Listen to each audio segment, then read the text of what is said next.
오늘 말씀 보시겠습니다. 오늘 은혜 받으실 기록된 하나님의 말씀은 사무엘하 16장 1절에서 13절까지 보시겠습니다. 구약성서 488페이지에 있습니다. 다윗이 마루턱을 조금 지나니 모비보셋의 종 시바가 안장 지운 두 나귀에 떡 200개와 건포도 100송이와 여름과일 100개와 포도주 한 가죽 부대를 싣고 다윗을 맞는지라. 왕이 시바에게 이르되 내가 무슨 뜻으로 이것을 가져왔느냐 하니 시바가 이르되 나귀는 왕의 가족들이 타게 하고 떡과 과일은 청년들이 먹게 하고 포도주는 들에서 피곤한 자들에게 마시게 하려 함이니이다. 왕이 이르되 내 주인의 아들이 어디 있느냐 하니 시바가 왕께 아뢰되 예루살렘에 있는데 그가 말하기를 이스라엘 족속이 오늘 내 나라에 내 아버지의 나라를 내게 돌리리라 하나이다 하는지라. 왕이 시바에게 이르되 무비보셋에게 있는 것이 다 내 것이니라 하니라. 시바가 이르되 내가 절하나이다. 내 주 왕이여 내가 왕 앞에서 은혜를 입게 하옵소서 하니라. 다윗 왕이 바울임의 이름에 거기서 사울의 친족 한 사람이 나오니 게라의 아들이요 이름은 시므이라. 그가 나오면서 계속하여 저주하고 또 다윗과 다윗 왕의 모든 신하들을 향하여 돌을 던지니 그때 모든 백성과 용사들은 다 왕의 좌우에 있었더라. 시므이가 저주하는 가운데 이와 같이 말하니라. 피를 흘린 자여 사악한 자여 가거라 가거라. 사울의 족속의 모든 피를 여호와께서 내게로 돌리셨도다. 그를 이어서 내가 왕이 되었으나 여호와께서 나라를 내 아들 압살롬의 손에 넘기셨도다. 보라 너는 피를 흘린 자이므로 화를 자초하였느니라 하는지라. 수르야의 아들 아비새가 왕께 여짜오되 이 죽은 개가 어찌 내 주 왕을 저주하리이까. 청하건대 내가 건너가서 그의 머리를 베게 하소서 하니 왕이 이르되 수르야의 아들들아 내가 너희와 무슨 상관이 있느냐. 그가 저주하는 것은 여호와께서 그에게 다윗을 저주하라 하심이니 내가 어찌 그리하였느냐 할 자가 누구겠느냐 하고. 또 다윗이 아비새와 모든 신하들에게 이르되 내 몸에서 난 아들도 내 생명을 해하려 하거든 하물며 이 베냐민 사람이랴. 여호와께서 그에게 명령하신 것이니 그가 저주하게 버려두라. 혹시 여호와께서 나의 원통함을 감찰하시리니 오늘 그 저주 때문에 여호와께서 선으로 내게 갚아주시리라 하고. 네, 우리 함께 읽습니다. 다윗과 그의 추종자들이 길을 갈 때 시므이는 산비탈로 따라가면서 저주하고 그를 향하여 돌을 던지며 먼지를 날리더라. 하나님 말씀입니다. 아멘. 네, 우리 사무엘하 16장 우리 1절에서 14절까지 13절까지 함께 읽었습니다. 우리 그 내용 가지고 다 잃을 것 같은 상황 앞에서 라는 제목으로 우리 함께 은혜 나누겠습니다. 압살롬의 반란이 이제 성공가도를 달립니다. 계속해서 그에게는 사람도 모이고 또 모략가도 모이면서 점점 탄탄해지고 누가 봐도 야 이번 싸움은 다윗이 안 되겠구나 하는 그런 상황으로 흘러가죠. 다윗이 예루살렘을 떠나서 이제 도망가기 시작합니다. 지난 시간에 그 도망가는 길에서 놀라운 일이 벌어졌죠. 여호와의 궤를 메고 온 두 명의 제사장을 만납니다. 보통 사람들 같으면 야 이거는 하나님이 나에게 주신 절호의 기회다. 여호와의 궤가 나한테 있다니 이것이 나의 마지막 히든카드가 될 수 있겠다. 이거 가지고 어떻게든지 내가 반전을 노려봐야겠다라고 생각했을 겁니다. 그런데 다윗은 전혀 다르게 반응합니다. 그 사독과 다른 제사장에게 이 여호와의 궤를 다시 메고 가라 그럽니다. 원래 있던 자리에 갖다 놓으라는 거죠. 마지막 카드일 수도 있는 이 멋진 카드를 그냥 버립니다. 가져다 놓으라고 얘기를 하고 뭐라고 얘기를 하냐면 하나님께서 나에게 은혜를 베푸시면 나를 다시 왕의 자리로 돌려놓으실 수 있을 것이고 하나님께서 은혜를 베풀지 않으시면 어쩔 수 없는 거다라고 이야기를 합니다. 모든 것을 하나님께 맡기게 했다라는 거죠. 인생에 있어서 우리가 판단이 잘 서지 않을 때가 참 많습니다. 정확히 말하면 무엇을 내가 판단하고 무엇을 행동하는 것 자체가 별로 의미 없을 것 같은 그런 상황에 우리가 놓일 때가 있습니다. 어떤 판단을 하더라도 솔직히 말하면 다 망할 것 같다라는 생각이 들 때가 있다는 거죠. 그때는 우리가 판단을 할 때가 아니라는 거죠. 우리가 판단을 할 때가 아니라 맡겨야 될 때라는 겁니다. 내가 붙들 수 있는 것까지도 내려놓을 때 하나님의 길이 보이는 경우를 많이 봅니다. 내가 붙들 수 있는 것도 내려놓는다는 것은 이 상황을 나의 의도대로 1도 끌고 가지 않겠다라는 우리의 마음을 표현을 하죠. 그러면 하나님의 인도가 보이기 시작합니다. 대부분은 내가 가고 싶고 내가 하고 싶어하는 일들이 내 마음속에 이미 있기 때문에 하나님이 부르시고 인도하셔도 그 손과 그 음성을 듣지 못하는 경우가 굉장히 많습니다. 많은 사람들이 응답이 잘 모르겠다, 하나님이 나한테 무슨 응답하시는지 잘 모르겠어 라고 얘기하면서도 그의 갈 길을 참 꾸준히 참 잘 갑니다. 무슨 얘기입니까? 응답이 없어도 내 길을 간다는 것은 내가 알아서 판단하고 간다는 겁니다. 내가 하나님을 정말 신뢰한다면 응답이 없으면 응답이 올 때까지 기다려야 맞겠죠. 대부분은 응답 없이도 참 담대하게 잘 걷는구나라는 생각이 들 정도로 그렇게 걸어갑니다. 인생에서 이거 까딱하면 정말 모든 걸 다 이룰 수도 있겠다, 내가 이제까지 쌓아놨던 것들을 진짜 한 방에 다 이룰 수도 있겠다, 그런 순간이 있을 때가 있습니다. 여유가 없어지죠. 그때 우리가 어떻게 이 상황에 믿음으로 반응해야 되는가가 굉장히 큰 숙제가 될 수 있습니다. 오늘 다윗이 그런 상황을 보내고 있다는 거죠. 오늘 다윗이 그런 상황 속에서 두 사람을 만납니다. 두 사람을 만나면서 그 상황에 반응하게 되는데 그 반응을 하는 다윗의 모습을 좀 함께 보겠습니다. 우리 1절과 2절 다시 한번 읽어보죠. 다윗이 마루턱을 조금 지나니 무비보셋의 종 시바가 안장 지운 두 나귀에 떡 200개와 건포도 100송이와 여름과일 100개와 포도주 한 가죽 부대를 싣고 다윗을 맞는지라. 왕이 시바에게 이르되 내가 무슨 뜻으로 이것을 가져왔느냐 하니 시바가 이르되 나귀는 왕의 가족들이 타게 하고 떡과 과일은 청년들이 먹게 하고 포도주는 들에서 피곤한 자들에게 마시게 하려 함이니이다. 다윗이 걷고 있는데 피난길을 이제 재촉하며 걷고 있는데 그의 앞에 시바라는 종이 나타납니다. 시바는 어떻게 표현하고 있냐면 설명하고 있냐면 본문에서 무비보셋의 종이라고 되어 있습니다. 우리 몇 주 전에 나눴던 내용이죠. 우리 무비보셋은 누굽니까? 사울의 손자죠. 요나단의 아들입니다. 그에게 그 사울 집안의 종이 있었는데 그 종이 무비보셋의 종인 그 시바라고 보시면 됩니다. 무비보셋은 은혜를 입었죠. 원래는 죽어 마땅하죠. 사울의 대적인 다윗이 왕이 되었는데 이 다윗은 자기를 정말 사랑해 주었던 요나단의 약속을 기억합니다. 그래서 그의 아들이었던 무비보셋을 끝까지 지켜주고 더군다나 자기의 아들처럼 대우해 줍니다. 같은 상에서 왕자와 똑같이 옷을 입혀놓고 밥을 먹을 수 있도록 그렇게 해 주었습니다. 그때 무비보셋의 종 시바에게 다윗이 약속한 것이 있습니다. 사울의 모든 재산을 내가 이 무비보셋에게 줄 거다, 이 손자에게 줄 거다. 그러니까 너는 그의 밭을 잘 갈고 경작해서 그를 잘 먹이고 그를 잘 도와서 그가 잘 살 수 있게 그의 종이 되어라 라고 하는 것이 다윗의 그때 명령이었습니다. 이 무비보셋의 종 시바가 막 바리바리 싸들고 와서 선물을 정말 많이 싸들고 와서 이 다윗 앞에서 여러 가지 선물을 보이면서 주고 있다는 거죠. 다윗의 눈이 휘둥그레짐과 동시에 마음에 좀 감동이 있었을 겁니다. 내가 그동안 참 잘해주었더니 이런 선물을 또 들고 왔구나, 내가 힘들 때 얘네들이 힘이 되는구나 라고 기뻤을 겁니다. 그래서 이것이 다 무엇이냐라고 물어보죠. 그러니까 이 나귀는 왕족이 타고 다닐 때 쓰라고 제가 가지고 왔고 이 많은 먹는 것들은 이 피곤한 사람들, 지친 자들에게 나누어 줘서 좀 활력을 찾게 하려고 내가 드리는 선물입니다, 이렇게 이야기를 합니다. 굉장히 많이 기뻤겠죠. 우리 3절과 4절 보겠습니다. 왕이 이르되 내 주인의 아들이 어디 있느냐 하니 시바가 왕께 아뢰되 예루살렘에 있는데 그가 말하기를 이스라엘 족속이 오늘 내 아버지의 나라를 내게 돌리리라 하나이다 하는지라. 왕이 시바에게 이르되 무비보셋에게 있는 것이 다 내 것이니라 하니라. 시바가 이르되 내가 절하나이다. 내 주 왕이여 내가 왕 앞에서 은혜를 입게 하옵소서 하니라. 다윗이 그 선물들을 꾸러미를 바라보다가 얘기를 합니다. 그런데 무비보셋이 안 보이는 겁니다. 시바는 보이는데 자기가 아들과 같이 대해줬던 요나단의 아들 사울의 손자가 안 보이는 거죠. 야, 무비보셋은 어디 있어? 라고 묻습니다. 그런데 충격적인 대답을 듣죠. 무비보셋은 이곳에 없고 예루살렘에 그냥 있습니다. 그런데 그가 다윗 왕이 쫓겨났다는 소식을 듣고 야, 하나님께서 이 나라를 이제 다시 사울의 후손에게, 자기죠, 나에게 주시련다 보다 라고 박수를 치고 기뻐하고 있다라고 이야기를 합니다. 완전 뒤통수인 거죠. 다윗이 이야기를 듣고 아마 울컥했을 겁니다. 아니, 내가 자기한테 어떻게 했는데, 죽어야 마땅한데 내가 그를 살리고 내 아들처럼 대해줬는데 아니 어떻게 무비보셋이 나한테 이럴 수 있겠어라는 생각을 할 수가 있죠. 그 울컥하는 마음에 뭐라고 다윗이 얘기를 합니까?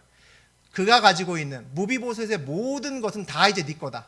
시바 네가 가져라고 이야기를 합니다. 나중에 이제 우리가 몇 주 후에 이제 계속 뒤를 다룰 거니까 몇 주 후에 이제 또 다른 내용을 볼 겁니다. 다윗이 돌아올 때 무비보셋이 나와서 그게 아니다, 오해다라고 자기의 처지를 이야기하는 그런 내용이 나옵니다. 그 이야기를 다 듣고 나면 시바가 이때 와서 장난질했구나, 거짓말했구나, 둘 사이를 이간질시키면서 그 사이에서 큰 이익을 보려고 했구나를 우리가 알게 됩니다. 그런데 사실 뒤에 나중에 무비보셋이 와서 자기를 변명하는 이야기를 우리가 모른다 할지라도 이 상황만 조금만 잘 들여다보면 시바가 굉장히 이상한 얘기를 하고 있구나라는 것을 누구나 알 수 있습니다. 지금 반란을 일으킨 것은 압살롬입니다. 다윗의 아들이죠. 어쨌든 다윗의 편에 있는 사람이 반란을 일으킨 겁니다. 그럼 압살롬이 왕이 됐을 때 자기에게 위협이 될 수도 있는 사울의 족속에 해당되는 무비보셋을 살려놓을 리가 있겠습니까? 당연히 다윗은 자비롭고 약속을 지키기 위해 살려뒀지만 살려둘 리가 없을 겁니다. 무비보셋이 다윗의 편을 들지 않고 압살롬의 편에 쓸 이유가 하나도 없다는 거죠. 그런데 조금만 생각해도 우리는 누구나 알 수 있는데 다윗은 그 생각을 하지 못합니다. 그리고 바로 그 말에 휘둘려서 넘어가서 야 그래? 야 진짜 열받네. 걔 재산 다 네가 가져 라고 판단까지 해버립니다. 왜 그럴까요? 다윗의 지금 상황이 무엇을 판단할 만한 상황이 아니기 때문입니다. 우리가 인생을 살다가 굉장히 조심해야 될 것이 뭐냐면 내 마음이 요동칠 때, 감정이 내 스스로 수습되지 않을 때, 그때는 우리가 절대로 판단하면 안 될 때라는 겁니다. 그때는 왜 그러냐면 하나님의 음성도 잘 들리지 않고 하나님의 손길도 느껴지지 않기 때문입니다. 내 상황에 눈이 멀어 있어서 누군가 부르고 누군가 아니라고 해도 그 말이 내 귀에 들리지 않기 때문이죠. 사기를 당하는 사람이 평상시 잘 나가고 높은 자리에 있을 때 사기당하는 경우는 보통 거의 없습니다. 사기는 보통 언제 당합니까? 내가 어려울 때 당합니다. 내가 힘들 때 당합니다. 내가 힘들 때 무언가 이 손해를 내가 메이크업해야 되고 이 손해를 내가 만회해야 되는데 확률이 적어 보이는 이상한 일을 얘기할 때 야 이거 한 방이면 되는데 라는 생각을 하게 되면 판단이 흐려지면서 그 말에 넘어갑니다. 무엇인가 돌파구가 필요할 때 우리는 무리수를 둘 때가 굉장히 많다는 거죠. 그래서 우리의 삶에는 늘 브레이크 타임이 필요합니다. 신앙인에게는 그것이 저는 예배라고 생각합니다. 예배가 뭡니까? 우리가 강제로 일정한 시간을 정해놓고 하나님 앞에 서는 겁니다. 그게 예배죠. 내가 마음이 편할 때, 내가 어떨 때 쓰는 것이 아니라 예배는 정해진 시간에 내에 다른 곳과 상관없이 하나님 앞에 서겠다는 약속이 예배입니다. 내가 예배를 드린다는 것은 판단하는 자리에서 내려와서 질문하는 자리로 내 자리를 옮겨간다는 이야기입니다.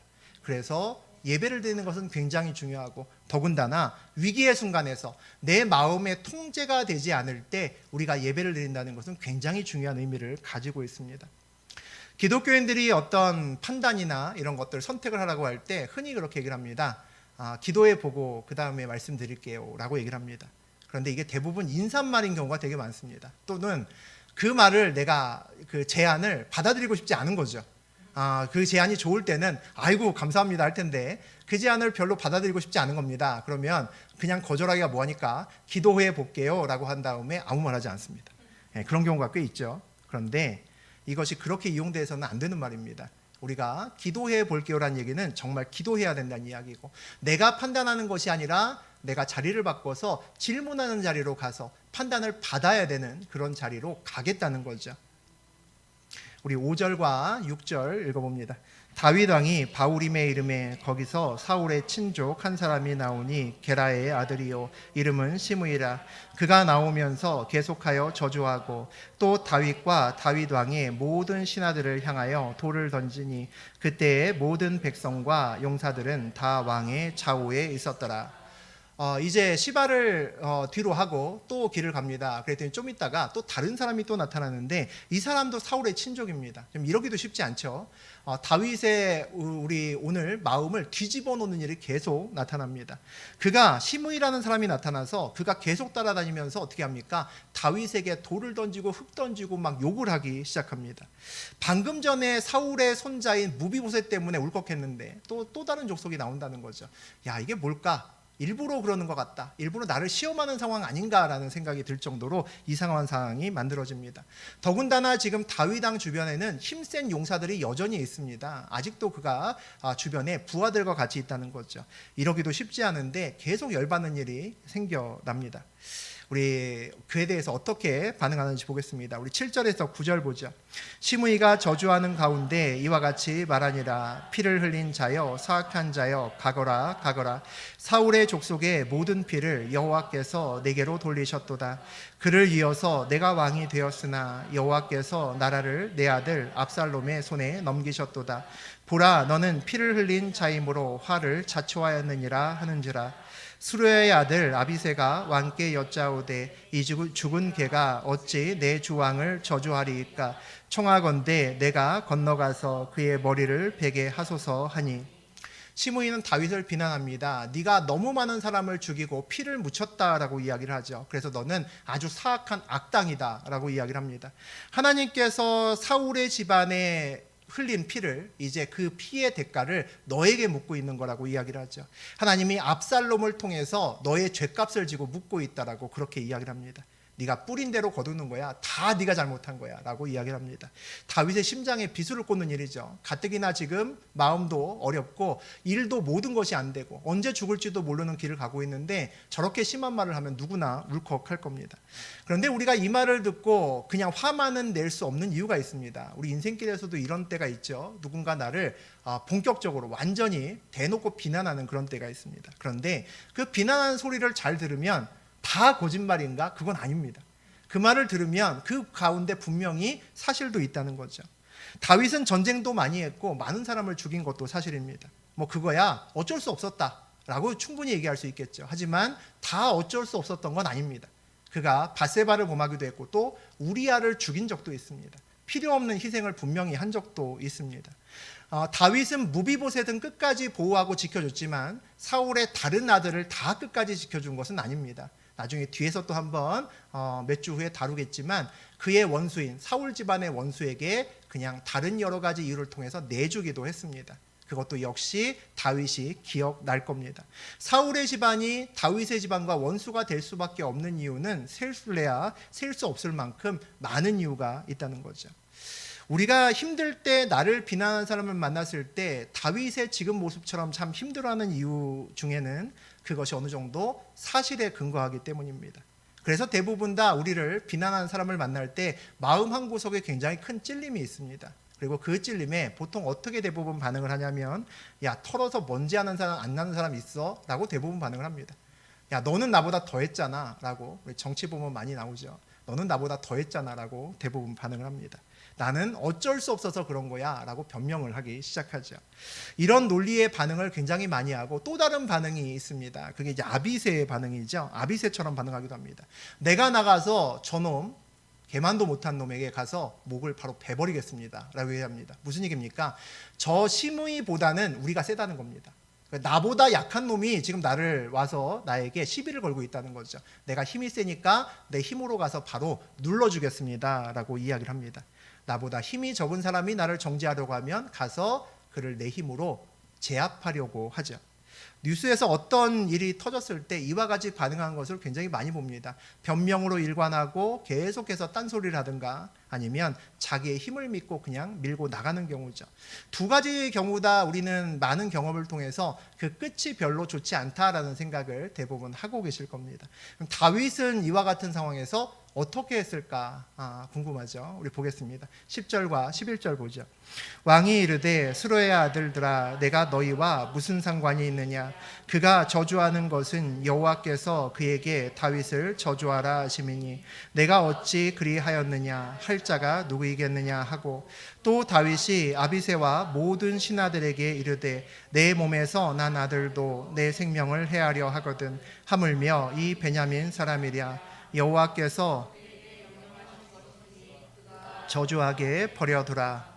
화를 내서 내가 저놈 가만 안 놔두겠습니다 하고 칼을 뽑아든 아비새를 말리면서 다윗이 얘기를 합니다. 너를 저주한 것이 아니라 날 저주한 것이니 내일이다. 너 상관하지 말아라 라고 잘라버립니다. 그리고 하나님께서 나를 저주하라고 한 것일 수도 있으니 누가 그를 욕할 수 있겠느냐라고 얘기를 합니다. 오히려 시므이의 편을 드는 겁니다. 말도 안 되는 일이 벌어지죠. 그리고 그 다음에 다윗이 마음속에서 나오는 그의 마음의 소리를 이야기를 합니다. 내 몸에서 난 아들도 나를 죽이려 하는데 나를 죽일 이유가 충분한 사울의 집안의 자손들이 저렇게 얘기하는 것은 당연하다라고 이야기를 합니다. 여호와께서 그에게 명령하신 것이니 그가 저주하게 그냥 버려두라는 거죠. 여러분은 이 다윗의 이 반응을 어떻게 생각하십니까? 모든 것을 다 잃을 것 같은 상황이죠. 사실 뭐 이미 다 잃어버린 그런 상황일 수도 있습니다. 그 순간에 와서 나를 욕하고 모두 네가 뿌린 씨야, 네가 뿌린 거 네가 거두는 거야 라고 저주하고 돌을 던지는 사람에게 내가 욕을 먹는데도 내 주변 사람이 욱할 정도의 상황입니다. 욱하면 야 그냥 네가 알아서 해 하고 돌아버릴 수도 있죠. 돌아서 버릴 수도 있는데 다윗은 뭐합니까? 하나님이 그에게 명령하신 것일 수도 있다라고 이야기를 합니다. 이 다윗의 이 태도가 굉장히 중요한 태도인데 이 태도가 무슨 태도입니까? 하나님이 시므이의 뒤에도 계신다라는 겁니다. 참 어려운 이야기죠. 하나님이 나를 욕하고 있는 저 사람 뒤에도 하나님이 계신다는 겁니다. 우리가 머리로는 아는데 사실은 가슴으로는 잘 받아들이기 참 어려운 말입니다. 이걸 어떻게 해석해야 될까요? 우리가 여기서 정말 다윗을 눈여겨봐야 됩니다. 자기를 욕하는 시므이의 저주의 말 속에서 지금 다윗이 뭐하고 있습니까? 하나님의 음성이 그 안에 있는지를 찾고 있다는 겁니다. 정말 놀라운 일입니다. 우리는 하나님 음성 듣고 싶어요 라고 굉장히 많은 사람들이 이야기를 합니다. 그러면서 보통 어떤 음성 들려고 합니까? 내가 원하는 음성, 내 문제와 내 행복에 대한 좋은 말을 뭐 해주시나 그것에 항상 귀를 쫑긋 세우고 있습니다. 설교를 듣다가 뜬금없이 하나님이 나를 도우신다네 라고 얘기를 합니다. 두려워하지 말고 담대하게 나아가래 라고 오늘 여호수아 말씀하셨는데 그렇게 얘기하시는데 그거 내 말씀이라고 이렇게 얘기할 때가 굉장히 많지만 경고의 말씀을 들으면서 또 어려운 말씀을 들으면서 내 말씀이야 라고 하는 사람은 생각보다 그렇게 많지 않습니다. 우리가 우리의 삶에서 정말 하나님의 음성을 듣기를 원한다면 귀에 거슬리는 소리에서 하나님의 음성을 찾을 수 있어야 됩니다. 그 태도가 있어야 그 다음부터 여러분이 하나님의 음성이 무엇인지 들을 수 있을 겁니다. 하나님의 음성을 듣는다고 하는 사람들은 대부분 압니다. 그 음성의 거의 한 80% 이상은 내가 듣기 좋아하는 음성이 아닙니다. 내가 하기 싫은 거 하라고 하시고 내가 가기 싫은 곳 가라고 하시는 것이 훨씬 더 많습니다. 다윗처럼 이렇게 나를 욕하는 사람의 말에서도 하나님의 음성을 찾으려고 노력하는 마음이 있어야 그때부터 그 귀에 하나님의 음성이 들리기 시작합니다. 오늘 시므이의 말이 하나님의 음성의 이야기라는 얘기가 아닙니다. 상황에 반응하는 다윗의 태도가 굉장히 중요하다는 거죠. 좋은 상황에서만 하나님을 보는 것이 아니라 나쁜 상황에서도 여전히 하나님께 귀를 기울일 수 있는 그 사람이 그 태도가 마음의 태도가 반드시 되어야 된다는 겁니다. 우리 12절과 13절 보시겠습니다. 혹시 여호와께서 나의 원통함을 감찰하시리니 오늘 그 저주 때문에 여호와께서 손으로 내게 갚아주시리라 하고 다윗과 그의 추종자들이 길을 갈 때에 시므이는 산비탈로 따라가면서 저주하고 그를 향하여 돌을 던지며 먼지를 날리더라. 혹시 여호와께서 나의 원통함을 감찰하시리니 오늘 그 저주 때문에 여호와께서 손으로 내게 갚아주시리라. 자기의 욕하는 그런 말을 옆에 사람도 울컥하게 만드는 그런 욕하고 돌 던지는 그런 사람들을 보면서 이 다윗이 굉장히 오늘 이상한 행동을 하잖아요. 혹시 하나님이 그에게 나에게 전하여 주려고 하는 말씀이 있는지도 몰라 라고 귀를 기울입니다. 혹시 그렇게 하는 행동이 하나님께서 이 어려운 때를 지나게 되면 나를 반드시 왕으로 하나님이 다시 세우실 거야 라는 확고한 믿음이 있었기 때문에 그것을 참을 수 있었을까라는 생각이 든다는 거죠. 그런데 오늘 본문 12절을 보니까 그런 것 같지 않습니다. 혹시 나의 원통함을 감찰하시리니 오늘 여호와께서 선으로 내게 저주 때문에 나중에 갚아주실지도 몰라라고 오늘 다윗이 이야기를 합니다. 자신도 잘 모르겠다는 겁니다. 다시 내가 시므이를 벌할 수 있는 자리로 왕으로 돌아올지 그것도 모르겠다는 거죠. 믿음의 눈을 가지고 있어도 다 보지 못합니다. 귀를 열고 있어도 다 하나님의 음성을 듣지도 못합니다. 믿음의 조상들이 다 보고 다 듣고 다 알아서 그 다음에 순종한 것이 아니다라는 것을 우리는 잊지 말아야 됩니다. 그랬다면 오히려 그것은 믿음이 아니지 않을까요? 내가 나중에 잘 될 것을 100% 알고 이 어려움이 어떻게 해결될 것도 다 알기 때문에 내가 걷는다, 이 길을 걷는다는 것은 믿음이 아닐지도 모릅니다. 다 알지 못해도, 다 듣지 못해도, 다 이해하지 못해도 그 길을 걸어가는 것을 우리는 믿음이라고 부른다는 거죠. 그럼 믿음의 길을 걸으려면 어떻게 해야 될까요? 길을 믿는 것이 아니라 인도하시는 분을 믿어야 그 길을 걸을 수 있습니다. 길을 믿으면 길이 좋을 때는 내 믿음도 마구마구 성장하는 것 같고, 길이 나쁘면 내 믿음도 초라하게 바뀝니다. 그런 믿음은 하나님을 믿는 믿음이 아니라 하나님을 믿지 않는 사람도 동일하게 믿는 동일한 믿음입니다. 상황을 믿는 믿음이란 얘기죠. 가짜 믿음입니다. 위기의 순간에서 도움이 되는 믿음은 그런 믿음이 아니죠. 이 길을 이끌어 가시는 하나님을 믿고 상황에 흔들리지 않는 믿음이 진짜 믿음입니다. 길을 인도하시는 이를 믿으면 상황과 상관없이 우리의 길을 걸어갈 수 있을 겁니다. 상황이 아니라 길을 인도하시는 분을 믿는다라는 것이 어떤 의미를 갖고 있을까요? 이 나쁜 상황도, 이 죽을 것 같은 상황도, 모든 것을 다 잃을 것 같은 이 상황 속에서도 이 상황이 주님이 인도하시는 상황이다. 이 상황 뒤에도 주님이 있다. 주님의 주권을 믿으면 그 길을 걸어갈 수 있습니다. 그러니 나쁜 상황일수록 우리가 판단하면 안 됩니다. 지난 시간과 이번 시간에 다윗이 줄기차게 하는 것 한 가지가 있습니다. 끊임없이 상황 속에서 하나님께 판단을 맡긴다는 거죠. 계속해서 하나님께 판단을 맡깁니다. 알지만 우리가 잘 하지 못하는 것을 지난 시간, 이번 시간에 계속 다윗이 하고 있습니다. 믿음의 길이 참 어려운 것은 우리가 우리의 상황을 주님께 계속 맡기면서 가야 된다는 겁니다. 그렇게 가는 길 가운데 우리가 믿음으로 반응했을 때 바로 상황이 역전되고 바로 180도 상황이 바뀌면 참 좋은데, 오늘 다윗이 그렇게 믿음으로 반응했음에도 불구하고 상황이 똑같은 것을 볼 수 있습니다. 13절에 나오죠. 시므이는 산비탈을 따라가면서 저주하고 그를 향하여 돌을 던지며 먼지를 날리더라. 똑같습니다. 믿음으로 반응하고, 심지어는 시므이의 입에서 하나님의 음성이 있을지도 몰라 라고 가장 낮은 자리에서 있음에도 불구하고 여전히 돌은 날라오고 여전히 욕은 먹으면서 갈 길을 걸어가고 있습니다. 그래서 순종하는 길은 믿음이 없으면, 하나님의 손을 보지 못하면 온전히 걸어갈 수 없는 길인 것 같습니다. 상황은 자신이 아니라 남이 훨씬 더 많이 봅니다. 다윗은 이 상황에서 아마 아무것도 보이지 않았을 겁니다. 내가 다시 돌아올 가능성 거의 없다라는 걸 알면서도 지금 그 길을 걸어가고 있습니다.